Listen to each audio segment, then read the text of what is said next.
Okay, so Good Mic Work put out another one of these This Day in History videos after a long absence from that subject that he used to do.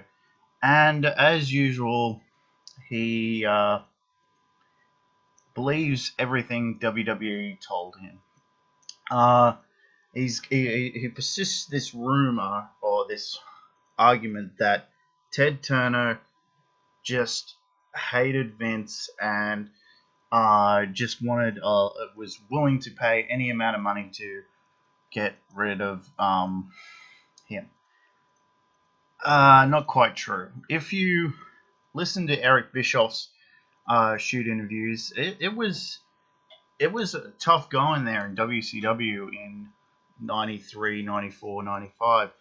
Not sure exactly what year Eric Bischoff took over, but I think it was mid 93 or 94.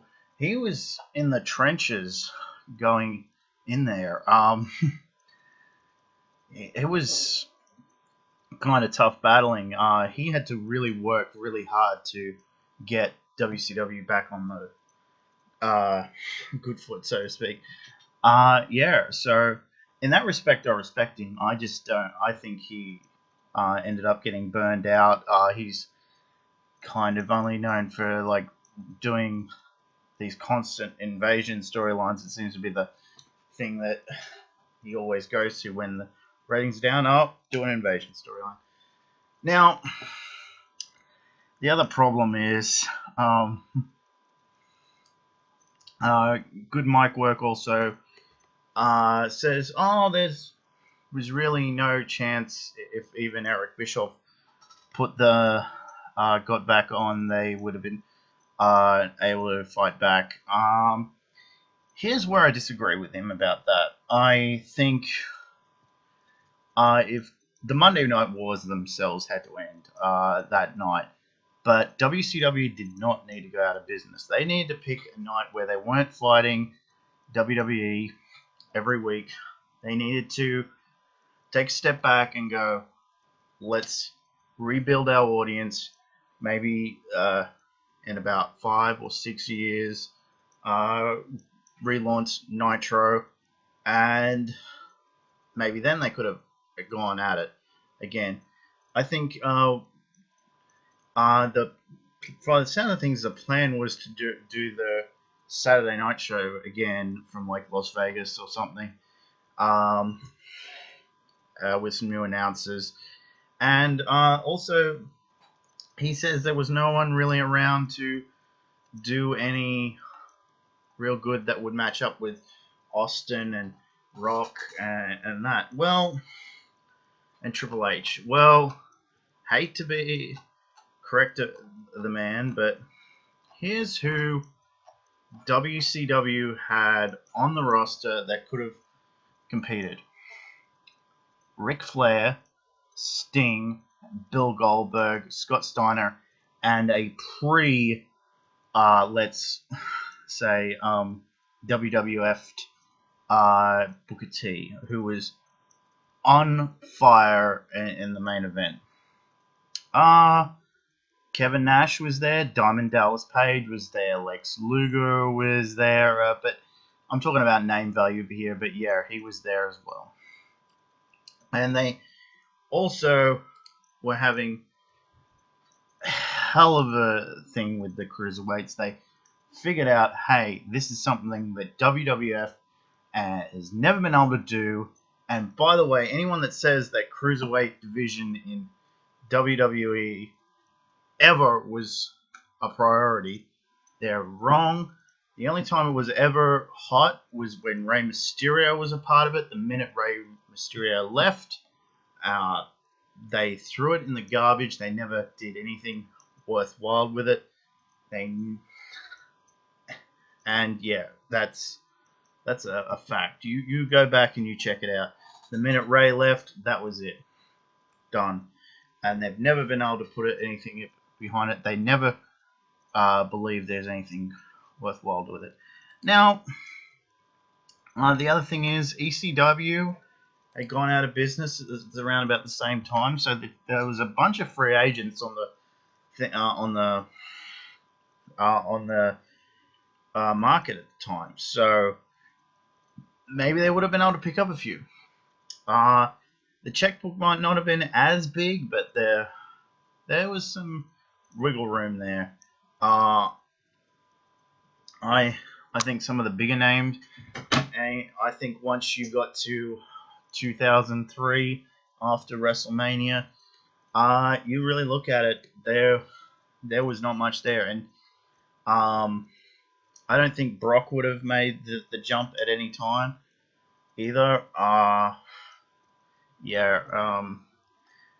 Probably not even Cena, but there's with the way WWE was running through talent, and the fact that if they had been able to get that TBS deal, they would have had a chance to compete in within probably 3 or 4 years. They some other talent that would have probably, no matter what, ended up on the market would have been K-Quick, Ron Killings, that guy. Jerry Lynn would have probably been on the market.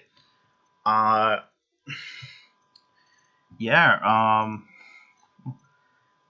just looking through here. I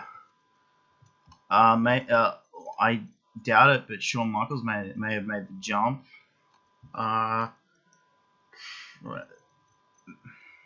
X-Pac as well. He's a guy that I think it really need, like, if you really think about it, he needed to jump from place to place just to stay fresh and work with new guys. There's a lot of guys that would have been there. Just Incredible would have been another one that would have eventually had to jump. And some other names here as well. Vampiro and Conan. Two big names that would have at least given them some leeway in the Mexico market. They're two of the biggest names out of Mexico. So and Vampiro and Conan, they were kind of over. They weren't huge names. BG James, Road Dogg, he tells the story that he was rocking up to Panama City, Beach, Florida, and there was 2 WWE trucks sitting out the front. He was looking for going in to look for a job. So chances are, if WCW had remained open, they may have picked up Road Dogg. That's not a huge name, but there's a few good matches. We may have seen an early brewings of 3 Live Crew. He may have shown up there. Just throwing it out there, guys.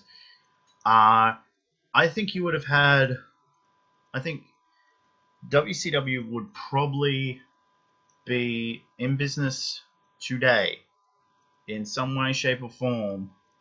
I think it would be getting better ratings than Impact. I don't think there would be as much jumping around. I think if they made the right decisions, they would be at least competitive. And I think that's the main thing to take away from this. 2 big companies are better than one, and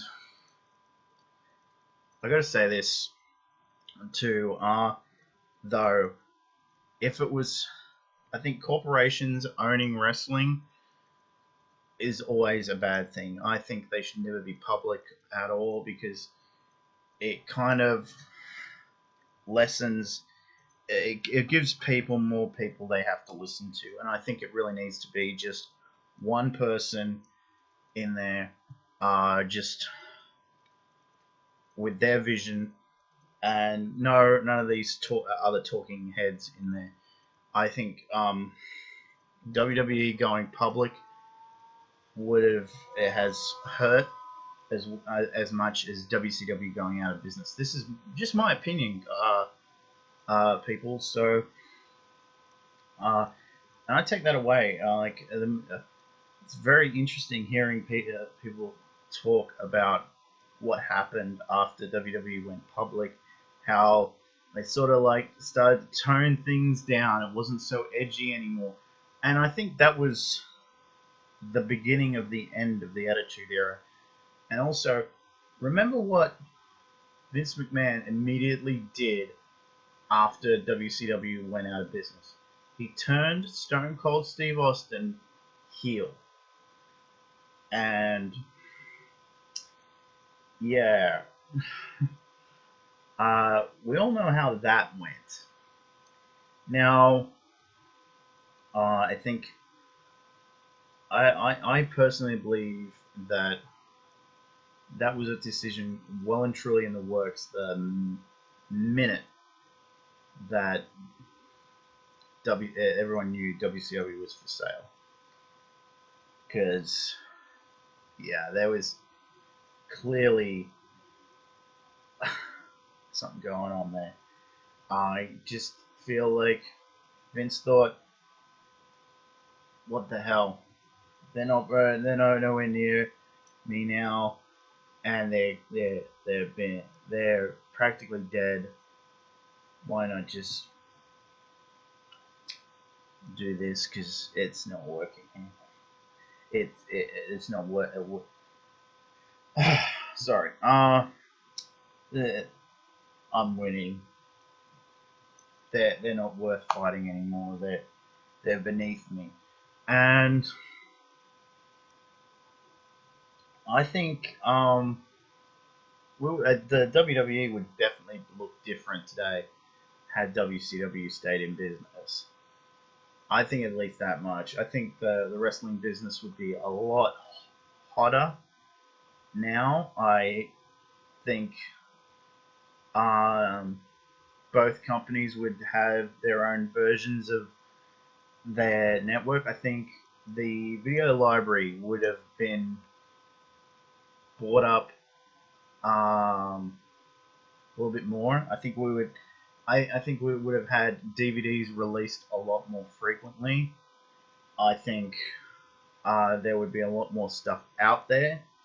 I think there would be a lot more documentaries and whatnot. I think really you look at it, the video libraries would be well and truly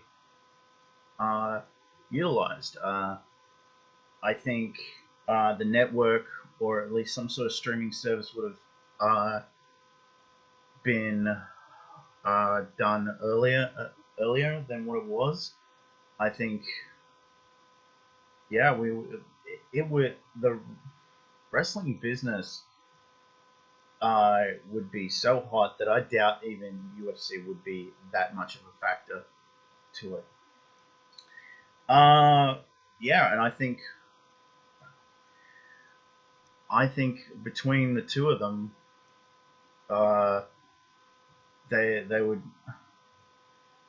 be there'd be a lot more competition between them in many respects. I think internationally, WWE would definitely be in prime time over here in Australia, and I think WCW would be too. By the way, WCW was in prime time over here before WWE was. They were airing, I believe it was the weekends, in prime time, and over here, and WWE was not. They were late afternoon. WCW was, yeah, like I said, in prime time. They eventually did get prime time, like a prime time spot over here, because prime time is different over here, but like nowhere near the same way WCW was. All right. Yeah, and I just think good mic work just should have done a little bit more research into this. I think you watch that 3 hour or 4 hour, I forget how long it is, that shoot interview that our RF video shoot with Rob Feinstein or something his name is. And you really get an indication of like it might seem like boom, boom, boom, but it was really more like struggle, because it reveals like, hey, this person lived with this person, and it was a series of circumstances, and I think it would be better. Like overall, like, the contracts would have not. They may have settled down too. It would be a much better wrestling business for the wrestlers than it is now, because it's like you go to WWE and you got to eat shit and like it, and that's to me a real problem with the wrestling business. Is it shouldn't be like that. You should be that place should be a palace. You should get everything. The workers should get everything that they need. They like to me everything. They should have accountants. They should have the best healthcare that's available. They really need to fix their drug policy. The stories I hear are like crazy. Um, uh, the CM Punk thing would probably not have happened at all. Like that, he would be working for one of them. He wouldn't. He would, and they would have treated him right, and we wouldn't have had to put up with as much John Cena. I think he like the minute he was getting booed, they would have turned him heel.